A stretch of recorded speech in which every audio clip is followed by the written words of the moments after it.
നമസ്കാരം. വുമൺസ് വൈബിൻ്റെ പുതിയ എപ്പിസോഡിലേക്ക് എല്ലാ പ്രിയപ്പെട്ട പ്രേക്ഷകർക്കും സ്വാഗതം. ഇന്ന് നമ്മുടെ അതിഥിയായി എത്തിയിരിക്കുന്നത് സാഹിത്യ ലോകത്ത് പരിചിതമായ മുഖമാണ്. ഷാർജ ബുക്ക് ഫെയറിൽ എപ്പോഴും പുഞ്ചിരിയോടുകൂടി നിൽക്കുന്ന ഒരു മുഖമാണ് നമ്മുടെ പ്രിയപ്പെട്ട ഗീത നെന്മിനി ചേച്ചി. സ്വാഗതം. നമസ്കാരം. ഇത്തവണ ഷാർജ ബുക്ക് ഫെയറിലേക്ക് ഒരു പുതിയ പുസ്തകവുമായിട്ടാണ് കടന്നു വന്നിരിക്കുന്നത് അല്ലേ? അതെ. എന്താണ് പുസ്തകം? പുസ്തകം ഏകതാര എന്നാണ് ഈ പുസ്തകത്തിൻ്റെ പേര്. അതൊരു ഗസൽ സിംഗറിൻ്റെ കഥയാണ്. അപ്പോൾ കവിതകളൊക്കെ ഉണ്ട്, അതൊക്കെ എൻ്റെ കവിതകൾ തന്നെയാണ്. പിന്നെ അതൊരു സങ്കീർണമായ മനുഷ്യബന്ധങ്ങളുടെ കഥയാണ്. ഇത് ഏകതാരയുടെ കഥ പറയുകയാണെങ്കിൽ അതിന് ഒരുപാട് സമയമെടുക്കും. അതുകൊണ്ട് തന്നെ സങ്കീർണത നിറഞ്ഞൊരു ജീവിതം. ഇയാൾക്ക് അതിനുശേഷം അയാൾക്ക് ഓർമ്മ നഷ്ടപ്പെട്ട അയാളുടെ ജീവിതത്തിലേക്ക് അയാളുടെ ലാസ്റ്റ് ഭാഗത്ത് അയാൾ 25 കൊല്ലത്തെ അയാളുടെ ഒരു ദാമ്പത്യ ജീവിതം മറന്നു പോവുകയും അവസാനത്തെ 5 കൊല്ലം അയാൾ ഓർമ്മിക്കുകയും ചെയ്തു. അപ്പോൾ ആ 5 കൊല്ലത്തെ അയാളുടെ ഭാര്യ ഉണ്ടായിരുന്നു, അത് വേറൊരു സ്ത്രീയായിരുന്നു. അപ്പോൾ ആ സ്ത്രീയോട് സംസാരിക്കുകയായി അയാൾ ഈ അമ്നേഷ്യ വന്ന ശേഷം. അങ്ങനെ പതുക്കെ അയാളുടെ ഭാര്യ ആ കാമുകിയായി മാറാനുണ്ടായത്.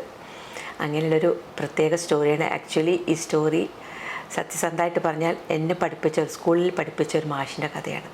പുള്ളിയുടെ ജീവിതമാണത്. 2 സ്ത്രീകളും 2 ടീച്ചർമാരായിരുന്നു. അതെൻ്റെ മനസ്സിലുണ്ട്. അതാണ് അതിൻ്റെ ആ കഥയുടെ ഒരു തന്തു അങ്ങനെയാണ് വന്നത്.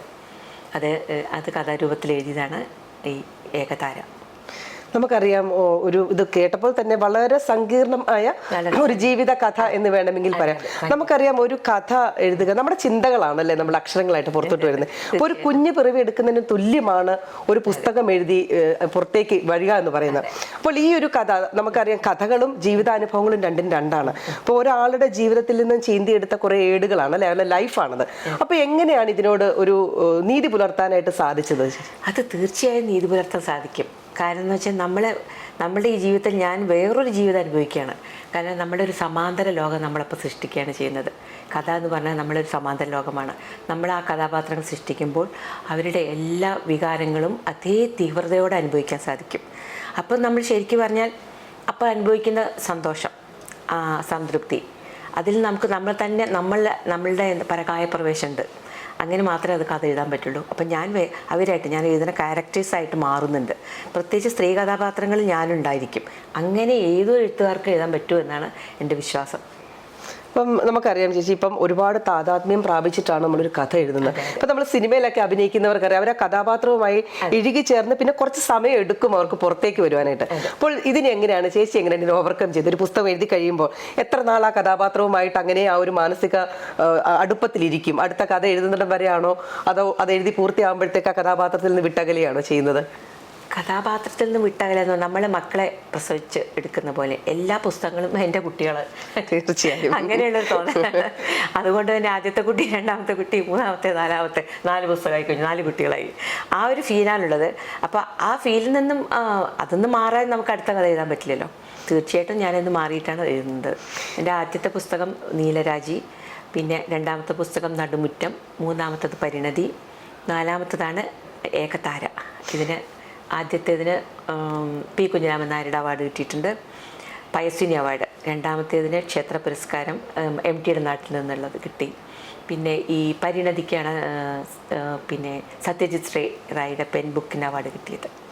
എങ്ങനെ ചേച്ചി ജനിച്ചു വളർന്നത് എവിടെയാണെന്നൊന്ന് പറയാം? ശരിക്കും ജനിച്ചു വളർന്നത് കോഴിക്കോടാണ്. ഗുരുവായൂർപ്പങ്കുളയിലാണ് പഠിച്ചത്. ശരി. അപ്പൊ എന്ന് തൊട്ടാണ് ഈ കഥയുടെ, ചേച്ചി കവിതയും എഴുതുമല്ലോ അല്ലേ? കവിതയിലാണ് തുടങ്ങിയിരിക്കുന്നത്. അപ്പൊ ഈ കഥയുടെ അല്ലെങ്കിൽ ഈ കവിതയുടെ ലോകത്തേക്ക് എപ്പോഴാണ് കടന്നു വന്നത്? അല്ലെങ്കിൽ നമുക്കറിയാലോ, ജീവിതത്തിൽ ചില പ്രത്യേക സാഹചര്യങ്ങളാണ് നമ്മൾ എഴുത്തിന്റെ ലോകത്തേക്ക് കടക്കുന്നത്. ഓഫ് കോഴ്സ് നമുക്കൊരു സർഗാത്മകത ഉണ്ടാകും, എങ്കിൽ പോലും ചില പ്രത്യേക സാഹചര്യത്തിലേക്കാണ് നമ്മൾ ഇതിലേക്ക് കടന്നു വരുന്നത്. അപ്പൊ എപ്പോഴാണ് ജീവിതത്തിൽ എനിക്ക് ഇങ്ങനൊരു കഴിവുണ്ട്, അല്ലെ എനിക്ക് പറ്റുന്നൊരു തിരിച്ചറിവുണ്ടായത്? അത് അന്നത്തെ കാലത്ത് സ്കൂളുകളിൽ സാഹിത്യ സമാജം എന്നൊരു പരിപാടി ഉണ്ടായിരുന്നു. എല്ലാ മാസവും ഒരു സാഹിത്യ സമാജം ഉണ്ടാവും. അപ്പോൾ കുറച്ച് കഴിവുള്ളവർ, പാട്ട് പാടാൻ കഴിവുള്ളവർ, എഴുതാൻ കഴിവുള്ളവർ, അവരത് ചെയ്യും. അപ്പം ഞാൻ നേരത്തെ പറഞ്ഞ മാഷ് മലയാളം മാഷായിരുന്നു. ആ മാഷ് എന്നെ ഒരുപാട് പ്രോത്സാഹിപ്പിച്ചിട്ടുണ്ട്. ശരിക്കും പറഞ്ഞാൽ അങ്ങനെ പ്രോത്സാഹനം കിട്ടിയിട്ട് അപ്പോൾ എനിക്ക് ഞാൻ തന്നെ കൊള്ളാമല്ലോ എന്നൊക്കെ തോന്നാൻ തുടങ്ങി. ഞാൻ അങ്ങനെ എഴുതാൻ തുടങ്ങിയത്, ചെറിയ കഥകൾ എഴുതാൻ തുടങ്ങി, ചെറിയ ചെറിയ കഥകൾ. മഞ്ഞപ്പൂമ്പാറ്റയും കുഞ്ഞിക്കിളിയും എന്നാണ് ആദ്യം എഴുതിയ കഥ. അതൊരു കുട്ടിക്കാലത്തിന്റെ ഒരു കഥ അല്ലേ? അന്ന് ഞാൻ 7th-ലായിരുന്നു. പിന്നീട് ഞാൻ പിന്നെ 10ാം ക്ലാസ്സിൽ എഴുതിയിട്ടുണ്ട്. പിന്നെ പ്രീ ഡിഗ്രിയാണ് നല്ല പുഷ്കല കാലം. നമുക്ക് എങ്ങനെ പ്രണയബന്ധങ്ങൾ അല്ലെ കണ്ടും കേട്ടും അറിഞ്ഞും അനുഭവിച്ചും ഒക്കെ വരുന്ന ഒരു വേറെ വ്യത്യസ്തമായ ഒരു ലോകത്തേക്ക് നമ്മൾ കടക്കുകയാണ്. ഞാനത് ഒരു ഇതിൽ എഴുതിയിട്ടുണ്ട്. അയ്യനത്തിന്റെ ബുക്കുകൾ എനിക്ക് വായിക്കാൻ എന്താ അറിയാത്തൊരു തെറ്റ് പറഞ്ഞ പുസ്തകമുണ്ട് അയ്യനത്തിന്. ഭയങ്കര ആഗ്രഹമായിരുന്നു. അപ്പം അതിനെല്ലാവരും വീട്ടിൽ നിന്നും, എൻ്റെ വീട്ടിൽ നിന്നല്ല പക്ഷെ വലിയമ്മ അങ്ങനെ ഒരു ജോയിൻ ഇതിലുള്ള എല്ലാവരും വായിക്കുമ്പോൾ അതൊന്ന് വായിക്കാനായിട്ടുള്ള എൻ്റെ പ്രായത്തിന് ചേർന്നല്ല പറയും. അങ്ങനെ പറയുന്നതോറും എനിക്കത് വായിക്കാനൊരു ആഗ്രഹം വന്നു. എന്നിട്ടാണ് ഞാൻ ആ പുസ്തകം എൻ്റെ വലിയമ്മയുടെ വീട്ടിൽ നിന്ന് തന്നെ കാണുകയും ഞാൻ വായിക്കുകയും ചെയ്തു. അപ്പോഴും ഭയങ്കര പ്രശ്നമായി. എന്തിനാ അപ്പോൾ അത് വായിച്ചത്, എനിക്ക് വായിക്കാനുള്ള പ്രായമായിട്ടില്ല അങ്ങനെ എങ്ങനെയെന്നൊക്കെ പറഞ്ഞു. പിന്നെ വീട്ടിൽ ചെന്ന് അമ്മയുടെ മോക്കാകെ ദേഷ്യം വന്ന് മോൻ ചോപ്പിച്ചിട്ട് വീട്ടിൽ പോയി. ഞാനും ഉണ്ടായിരുന്നു. അപ്പോൾ അച്ഛൻ ചെന്നപ്പോൾ തീർച്ചയായിട്ടും ആ അപ്പീൽ പോയി, ഇങ്ങനെ ചെയ്തു എന്ന്. അപ്പം അച്ഛൻ പറഞ്ഞു, ഒരു വായനയും തെറ്റല്ല കുട്ടി. പിന്നെ കുട്ടിക്ക് അത് വായിക്കാനുള്ള പ്രായമായിട്ടില്ല, കുറച്ചും കൂടി ആസ്വദിക്കാൻ പറ്റും. ഒരു പ്രീ ഡിഗ്രി 2 കൊല്ലം, ഒരു 10, 15, 16 വയസ്സ് കഴിഞ്ഞാൽ അത് നന്നായിട്ട് ആസ്വദിക്കാൻ പറ്റും. ഇപ്പം അതിനായിട്ടില്ല, ഒരു വായനയും തെറ്റല്ല മോളെ എന്ന് പറഞ്ഞു. അതാണ് എൻ്റെ ഏറ്റവും വലിയ. ഈ വായനയ്ക്ക് ശരിക്കും ഒരു പ്രായപരിധി ഉണ്ടോ? അല്ല, അന്നത്തെ കാലത്ത് എന്ന് പറഞ്ഞാൽ അന്നത്തെ കാലത്ത് കുറച്ചൊക്കെ ലിമിറ്റേഷൻസ് ഉണ്ട്. പക്ഷെ ഇന്നത് മാറി തോന്നുന്നു. അങ്ങനെ എൻ്റെ അച്ഛനും അമ്മയും വളരെ മോഡേൺ ആണ്. ഒരു ലിമിറ്റും ഇല്ലായിരുന്നു. അച്ഛന്റെ ഭാഗത്തു നിന്നാണ് അമ്മയുടെ ഭാഗത്തു നിന്നാണ് സപ്പോർട്ട്? രണ്ടുപേരും. എൻ്റെ കഥ അമ്മയ്ക്ക് പറഞ്ഞു കൊടുക്കുക ആദ്യം, എന്നിട്ടാണ് ഞാൻ എഴുതുക. എൻ്റെ ബ്രദേഴ്സും 3 ബ്രദേഴ്സാണ്. സെക്കൻഡ് ബ്രദറാണ്. അപ്പൊ 3 ലാസ്റ്റ് ആളോടില്ല, ബാക്കി 2 ആളോട് ഞാൻ എല്ലാ കഥകളും പറയും. ബ്രദർ കൂടെ വന്നിട്ടുണ്ട്, അതാണ് വന്നിട്ടുണ്ട് കൂടെ. ബ്രദറും സിസ്റ്ററും വന്നിട്ടുണ്ട്. പിന്നെ അല്ല. ഓക്കെ ചേച്ചി, ഞാൻ വേറൊരു കാര്യം ചോദിക്കാൻ ആഗ്രഹിക്കുന്ന വെച്ചാൽ, ഇപ്പൊ ഒരു പ്രീ ഡിഗ്രി, PG കാലം വരെയൊക്കെ എഴുതി, അത് കഴിഞ്ഞിട്ട് പിന്നെ ഒരു നീണ്ട ഇടവേള വന്നോ ജീവിതത്തിൽ? എന്താണ് പറ്റിയത്? PG പോയിട്ടില്ല. ഞാൻ ഡിഗ്രി കഴിഞ്ഞതും കല്യാണം കഴിഞ്ഞു 20 വയസ്സ്. പിന്നെ തീർച്ചയായിട്ടും ഒരു സ്ത്രീക്ക് സംഭവിക്കുന്ന പരിണാമം ഉണ്ടല്ലോ, കുടുംബ ജീവിതത്തിൽ നമ്മൾ ഒതുങ്ങിപ്പോവും. അപ്പോഴും എൻ്റെ വായന പോയിട്ടില്ല കേട്ടോ. ഞാൻ ഉറക്കൊഴിച്ച് കുട്ടികളെ ഉറക്കിയിട്ട് വായിക്കും. അങ്ങനെയാണ് ഞാൻ അവകാശികള്, അമ്മരി. ഞാൻ ബംഗാളി നോവലിന്റെ ഭയങ്കര ഫാനാണ്. സുവർണലത എന്നുള്ളതും സത്യവിദ്ര കഥകളൊക്കെ ഉള്ളവരാണ്. പ്രഥമ പ്രതിശ്രുതി ഭയങ്കര ഇഷ്ടമാണ്. ഞാൻ എന്താ പറയാ, ഏറ്റവും ഇഷ്ടപ്പെടുന്ന കഥകളാണ് ബംഗാളി നോവൽസ്. ജരാസന്ധനെ ഞാൻ ആദ്യം വായിച്ചത് ചെറിയ കുട്ടിയാകുമ്പോൾ, 5ാം ക്ലാസ് പഠിക്കുമ്പോൾ. അപ്പോൾ അങ്ങനെ ആ നോവല് എന്ന് പറഞ്ഞാൽ അത് ഒരു വലിയ നോവലാണ്. 3 ഇതായിട്ടാണ് എഴുതിയിരിക്കുന്നത്. ആശാപൂർണദേവിയുടെ ഹിറ്റ് നോവൽ, ഒരുപാട് ദേശീയ പുരസ്കാരങ്ങളൊക്കെ കിട്ടിയ പുസ്തകമാണത്. അപ്പോൾ അതിന്നും എനിക്കിപ്പോഴും ചോദിച്ചാൽ ആരെ പറ്റിയും പറയാൻ പറ്റും. നമ്മൾ ചില സമയത്തുണ്ടല്ലോ, മക്കൾ അമ്മയും അച്ഛനേക്കാൾ പ്രസിദ്ധാവുന്നത് പോലെയാണ്. നമുക്ക് ആ പേരാണ് ഓർമ്മിക്കാൻ പറ്റുക, എഴുതിയ ആളുടെ പേരല്ല. തീർച്ചയായും അങ്ങനെ ഒരു കാര്യമുണ്ട്. അപ്പോൾ സുവർണലത എന്ന് പറഞ്ഞാൽ ഞാൻ കംപ്ലീറ്റ് ആ കാലഘട്ടം ഓർമ്മിക്കും. അപ്പോൾ അത് ഞാൻ അന്ന് നന്നായിട്ട് വായിക്കുമെന്ന് പറയായിരുന്നു.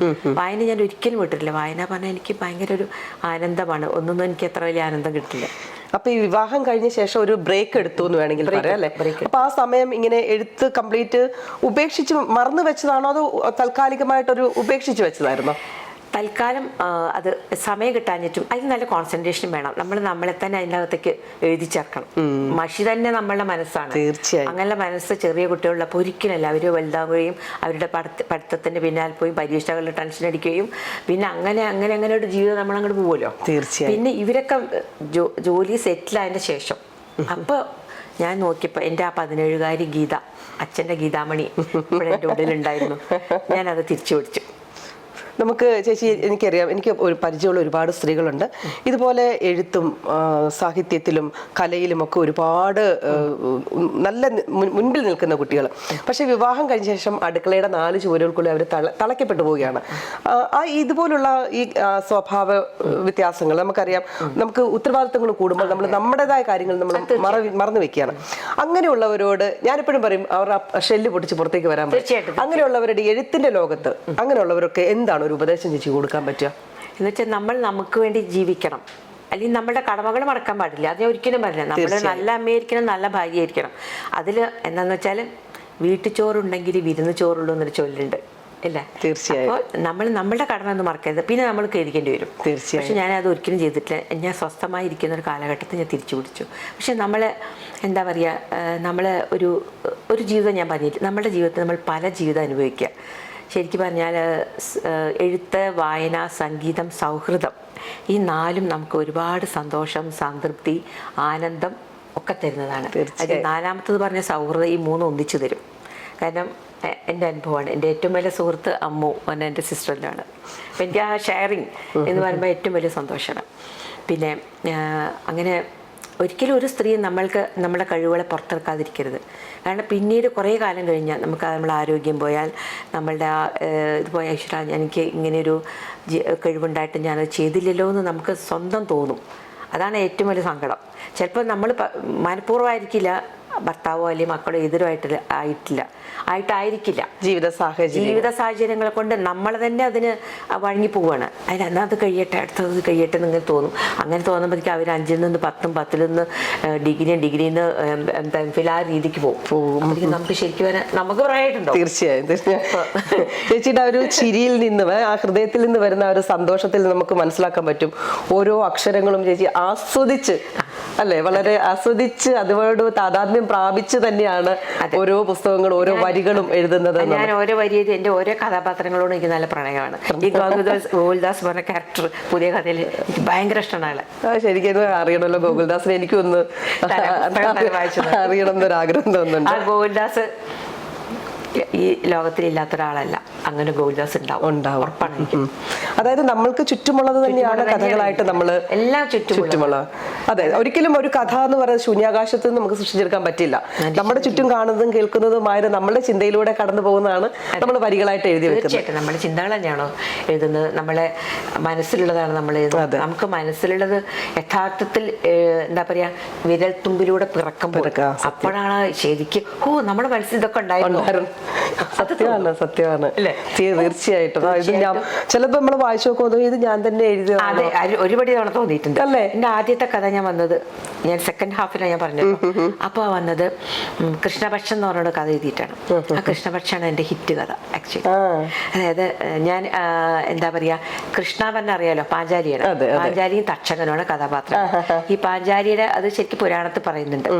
പാഞ്ചാലിയുടെ റൂമിലേക്ക്, അങ്ങനെ പറയാൻ പറ്റില്ലല്ലോ, പാഞ്ചാലിയുടെ മുറിയിലേക്ക് 3-ാം ഊഴത്തിൽ അർജുനന്റെ കൂടെ ഇരിക്കുമ്പോൾ ഈ തക്ഷകൻ വന്നു കയറി. അതിന്റെ കാരണം എന്ന് വെച്ചാൽ പാഞ്ചാലിയുടെ മുടിയിൽ ഇഴകൾ പാതാളത്തിൽ പതിക്കുകയും അതിന്റെ ഒരു പ്രത്യേക സ്ത്രീ സഹജമായ സുഗന്ധം അയാളെ ആകർഷിച്ചു. അപ്പൊ അങ്ങനെ വന്നു നോക്കിയപ്പോ അർജുനനുണ്ട്. അതാണ് ശരിക്കും പുരാണം. പക്ഷെ ഞാനത് വേറെ രീതിക്ക് എഴുതി. കാരണം അതില് പാഞ്ചാലിയോട് സംസാരിക്കാൻ വന്നു പ്രണയമായിരുന്നു, കാമമായിരുന്നില്ല. തക്ഷകൻ പറയുന്നത് നമ്മളുടെ പാമ്പ് സർപ്പരാജാവിന്റെ അല്ലേ. ആ സ്ത്രീനെ പ്രണയിക്കുകയാണ് ചെയ്തത് കൃഷ്ണനെ. അപ്പോൾ അതുകൊണ്ട് തന്നെ ഭയങ്കര സുഹൃത്തുക്കളായി, ഭയങ്കര ഫ്രണ്ട്ഷിപ്പായി, തമ്മിൽ ഭയങ്കര സൗഹൃദം വന്നു. പിന്നെ അങ്ങനെ അതിയായ ആ പ്രണയത്തിൽ ഈ സ്ത്രീക്ക് കിട്ടാതെ, ദാമ്പത്യ ജീവിതം പറഞ്ഞ 5 ഭർത്താക്കന്മാരിൽ നിന്ന് കിട്ടാത്ത എന്തോ ഒന്ന് അവിടെ കിട്ടി. ശരിയാ. അപ്പോ അത് അങ്ങനെ രീതിക്ക് പോയൊരു കഥയാണത്. അത് ആ ഒരു കഥ ഈ പുരാണത്തിൽ നിന്ന് എടുത്തതാണോ, വിദേശിയുടെ ഒരു ചിന്തയിൽ നിന്ന് ഉടലെടുത്താണോ? ചിന്ത തന്നെയാണ്, ചിന്തയിൽ നിന്ന് ഉടലെടുത്തത്. പക്ഷെ എന്റെ ഏറ്റവും ചില ബെസ്റ്റ് ഫ്രണ്ട്സ് പറഞ്ഞു, ഈ പുരാണത്തിലധികം കൈവെക്കണ്ട, എനിക്ക് കൈവയ്ക്കാൻ പറ്റും. ആ മേഖല ഭയങ്കര, നമ്മള് മഹാഭാരതത്തേക്ക് നോക്കിയാൽ മതി, ഇപ്പൊ നടക്കുന്ന സകല കാര്യം ഒന്നും അതുമായിട്ട് കണക്ട് ചെയ്യാൻ പറ്റും തീർച്ചയായും. പക്ഷെ നമ്മളിനി ഇപ്പൊ ഞാൻ എക്സാമ്പിൾ പറയാം. വടക്കൻ വീരഗാഥയിലെ ചന്തു വന്ന, ഞാൻ പഠിക്കുന്ന കാലത്ത് ചന്തു ഒരു നീചനാണ്, ചതിയനാണ്. പക്ഷെ ഇപ്പോഴും എനിക്ക് ഒരിക്കലും ചന്തുവിന്റെ ആ ഫീല് മനസ്സിലാവുന്നുണ്ട്. അത് തിരുത്തി എഴുതിയത് എംടിയുടെ ചന്തുവാണ് നമ്മളെ മനസ്സിൽ. അത് മമ്മൂട്ടിയുടെ ആ ഒരു ഫിഗറും അല്ലേ, സിനിമയും എഴുത്തിന്റെ ശക്തിയാണത്. തീർച്ചയായും നമ്മൾ വായിച്ചെടുത്തത് മൊത്തം ചതിയൻ ചന്തു എന്ന് തന്നെയാണ് ചന്തുവിന്റെ പേര് വരുന്നത്. അത് പാട്ടുകളിലൂടെ ചതിയനാക്കിയതാണ്. വടക്കൻ പാട്ട് കിട്ടിട്ടില്ല, ആരോമലിന്റെ ചന്തുവിനെ നമുക്ക് തോന്നുന്നത് ചന്തു ഒരിക്കലും അങ്ങനെ ചതിയനാവില്ല എന്നാണ് എംടി പറഞ്ഞത്. അതാവും ശരിയെന്ന്. പക്ഷെ അതിന് ഒരുപാട് വിമർശനങ്ങൾ നേരിട്ടിട്ടുണ്ടെന്നുള്ളതാണ് വാസ്തവം. വിമർശനങ്ങളുണ്ട്, പക്ഷെ ഞാൻ പറയുന്നത് എഴുത്തിന്റെ പവർ. അതാ ഞാൻ പറഞ്ഞത്. എഴുത്തിനെ ശരിക്കും പറഞ്ഞാൽ സത്യവും മിഥ്യയുമാക്കി വേർതിരിക്കാൻ പറ്റുന്ന ഒരു നേർപലകയാണ് എഴുത്ത് അല്ലെങ്കിൽ തൂലിക എന്ന് പറയുന്നത് അല്ലേ. അപ്പോൾ നമുക്ക് ഇങ്ങനെയും സംഭവിച്ചിട്ടുണ്ടാവും. ഉണ്ടാവാം. അതിന് എന്താ വേണ്ട വെച്ചാൽ നമ്മളെ ആ സ്ഥാനത്ത് നിർത്തി നോക്കുക. അയാൾക്ക് എന്താണ് നഷ്ടപ്പെട്ടത്, എന്തുകൊണ്ട് അയാൾ അങ്ങനെ സത്യമാണ്. അത് ഏത് കാര്യത്തിനും രണ്ട് മുഖം ഉണ്ടാകും അല്ലേ? പലപ്പോഴും നമ്മൾ ഒരു മുഖം മാത്രമാണ് കാണുന്നത്. അവിടെ കൊണ്ട് നമ്മൾ സ്റ്റോപ്പ് ചെയ്യാണ്. അത് കണ്ടിന്യൂ ചെയ്യുമ്പോൾ അടുത്തൊരു മുഖം നമുക്ക് കാണാൻ പറ്റുമായിരിക്കാം. എന്തായാലും ചേച്ചി ഇത്തവണ വന്നിരിക്കുന്നത് നമ്മുടെ ഷാർജ ഇന്റർനാഷണൽ ബുക്ക് ഫെയറിലേക്കാണ്. ചേച്ചി അവിടെ വളരെ ചിരിച്ച് സന്തോഷിച്ച് നിൽക്കുന്നത് കാണുമ്പോൾ തന്നെ നമുക്കൊരു മനസ്സിലൊരു സന്തോഷമായിരുന്നു. പുതിയ പുസ്തകവുമായിട്ടാണ് എത്തിയിരിക്കുന്നത്. നമ്മൾ എല്ലാ വർഷവും ഇങ്ങനെ ഷാർജ ബുക്ക് ഫെയറിൽ കുറച്ച് 3-4 വർഷമായിട്ട് ഞാൻ വരുന്നുണ്ട്, പുതിയ പുസ്തകങ്ങളുമായിട്ട് വരുന്നുണ്ട്. അപ്പോൾ ഇത്തവണ എന്താണ് ഒരു പ്രത്യേകതയായിട്ട് തോന്നിയത് ഷാർജ ഇന്റർനാഷണൽ ബുക്ക് ഫെയറിൽ? ഷാർജ എന്ന് പറഞ്ഞാൽ എന്താ അറിയോ, ശരിക്കും ഒരു സൗഹൃദങ്ങളുടെ ഒരു സംഘമാണ് ഇക്കൊല്ലം പരിചയപ്പെട്ട ആൾക്കാരെയും അതിന്റെ മുന്നേ ഉള്ളവരൊക്കെയും പിന്നെയും നമുക്ക് കാണാൻ തോന്നും. അത് പ്രത്യേക വൈബാ. തീർച്ചയായും അവിടെ ശരിക്കും പറഞ്ഞാൽ സൗഹൃദം പൂക്കുന്ന ഇടം കൂടിയാണ് ഷാർജ. ഒന്നും പറയണ്ട, ഒരു വിഷമാണ് അവിടെ നിന്ന് ഇനി അടുത്ത കൊല്ലല്ലേ പറ്റൂ. പക്ഷെ ഒരിക്കലും ആ ബന്ധങ്ങൾ മുറിയുന്നില്ല എന്നുള്ളതാണ്. നമ്മള് എനിക്കിപ്പോൾ അന്നുണ്ടായ എല്ലാ ബന്ധങ്ങളും ഞാൻ ശരിക്കും തുടരുന്നതാണ്. എന്നെ അവർക്ക് അകാരണമായ ഇഷ്ടങ്ങളാണ്. ഒരുപാട് സ്നേഹ സൗഹൃദങ്ങൾ ഇത് കൂടെ സമ്പാദിക്കാൻ കഴിഞ്ഞു. നമുക്കറിയാം തൃശ്ശൂർ പൂരം അല്ലേ ചേച്ചി? തൃശ്ശൂർ പൂരം കഴിഞ്ഞ് കഴിയുമ്പോഴത്തേക്ക് പാറമേൽക്കാവും തിരുവമ്പാടിയും തമ്മിൽ യാത്ര പറഞ്ഞ് പിരിയുന്ന ഒരു അവസ്ഥയുണ്ട്. ആ പൂരം കഴിഞ്ഞ് അതേ ഒരു അവസ്ഥയാണ് ശരിക്കും പറഞ്ഞ ഷാർജ ബുക്ക് ഫെയറിൽ വന്ന് കണ്ട് സൗഹൃദം പുതുക്കി, പുതിയ സൗഹൃദങ്ങൾ നേടി. ഇത് കഴിഞ്ഞ് പിരിയുമ്പോൾ പിന്നെ അവർക്ക് നമുക്കൊരു പ്രതീക്ഷയാണ് അടുത്ത വർഷം നവംബർ ഫസ്റ്റ് വീക്ക് തൊട്ട് എല്ലാരും കാണില്ല ഒരു ഇൻവിറ്റേഷൻ ഒക്കെ എടുത്ത് കാണുമ്പോൾ അതുകൊണ്ട് തന്നെ അടുത്ത കഥയ്ക്ക് നമുക്ക് ഇൻട്രസ്റ്റ് ഉണ്ടാവും. വേണ്ട അടുത്ത കൊല്ലം എഴുതാം എന്നൊക്കെ വിചാരിച്ചു അയ്യോ പോരാ, ഇപ്പൊ തന്നെ എഴുതിയാൽ അടുത്ത കൊല്ലത്തേക്ക് സെറ്റ് ആവുള്ളൂ എന്ന് തോന്നും. അതായത് ഷാർജ ബുക്ക് ഫെയർ എഴുത്തുകാർക്ക് ഒരു പ്രതീക്ഷയാണ്, പ്ലോട്ടുകൾ കിട്ടും. സത്യമാണ്. ഒരു പ്രതീക്ഷയല്ലേ, ഒരു വർഷത്തെ കാത്തിരിക്കുന്ന ഒരു കാത്തിരിപ്പിന്റെ അല്ലെ ഒരു ഇടവേളയാണ് ഈ 1 year എന്ന് പറയുന്നത്. ഇത്തവണ വന്നിട്ട് കൂട്ടുകാരെയൊക്കെ കണ്ടോ? എല്ലാവരും ഒന്ന് ബെസ്റ്റ് കണ്ട് ഒന്ന് വരുന്നുണ്ടല്ലോ. ലാലി ചേച്ചി കാത്തിരിക്കുകയാണ്. ലാലി ചേച്ചിയുടെ പുസ്തക പ്രകാശനം ഉണ്ട്. ലാലി ചേച്ചി ഇന്ന് ഉച്ചയ്ക്ക് 12 മണിക്ക് എയർപോർട്ടിൽ എത്തും. ഉഷ ചേച്ചി ഇനിയൊക്കെ കണ്ടോ? കണ്ടിട്ടുണ്ട്. പുതിയ കൂട്ടുകാരെ വല്ലവരും കിട്ടിയോ? ഇഷ്ടംപോലെ.